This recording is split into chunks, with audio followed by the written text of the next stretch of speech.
মাদক এবং অস্ত্রবিধি অভিযানে অন্যান্য দ্রব্য উদ্ধারের পাশাপাশি সক্রিয় মাদক কারবারিদের গ্রেপ্তার করা হয়েছে এবং মাদক কারবারি যারা আছে তাদের পিছনে গডফাদার কারা আছে তাদের বিরুদ্ধেও তদন্ত করে সিআইডি সহ আমাদের সংশ্লিষ্ট ইউনিটের মাধ্যমে মানি লন্ডারিং সহ অন্যান্য মামলা দায়ের করার প্রসিডিউর চলতেছে।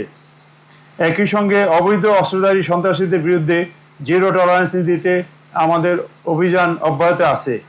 অনলাইন জুয়া পরিচালনাকারী এবং ডিজিটাল প্রতারণায় জড়িত চক্রের সদস্যদেরকেও আটক করা হচ্ছে।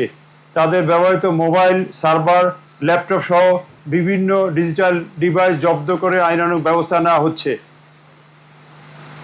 এর বাইরেও এলাকাভিত্তিক নিরাপত্তা জোরদার, নাগরিকদের সার্বক্ষণিক নিরাপত্তা নিশ্চিত করতে বসিলা এবং কারণ বাজার এর মতো গুরুত্বপূর্ণ জায়গায় 2টি পুলিশ ক্যাম্প স্থাপন করা হয়েছে এবং আরও কয়েকটি জায়গায় শীঘ্রই পুলিশ ক্যাম্প স্থাপনের প্রক্রিয়া চলছে। এসব এলাকায় চাঁদাবাজি প্রতিরোধে বিশেষ মনিটরিং সেল কাজ করছে। বাজার এবং জনবহুল স্থানে দৃশ্যমান পুলিশিং বৃদ্ধি করা হয়েছে।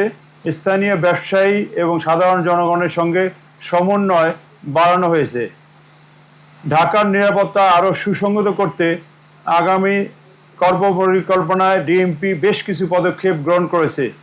অপরাধপ্রবণ নতুন নতুন এলাকা চিহ্নিত করে পর্যায়ক্রমে আরও পুলিশ ক্যাম্প স্থাপন করা হবে এবং মহানগরীর গুরুত্বপূর্ণ পয়েন্ট, বাজার, সড়ক, ঝুঁকিপূর্ণ এলাকায় নতুন করে সিসি ক্যামেরা স্থাপন করার কাজ চলমান আরও করা হবে, যাতে দ্রুত আসামি শনাক্ত এবং অপরাধীদের প্রতিরোধ করা যায়।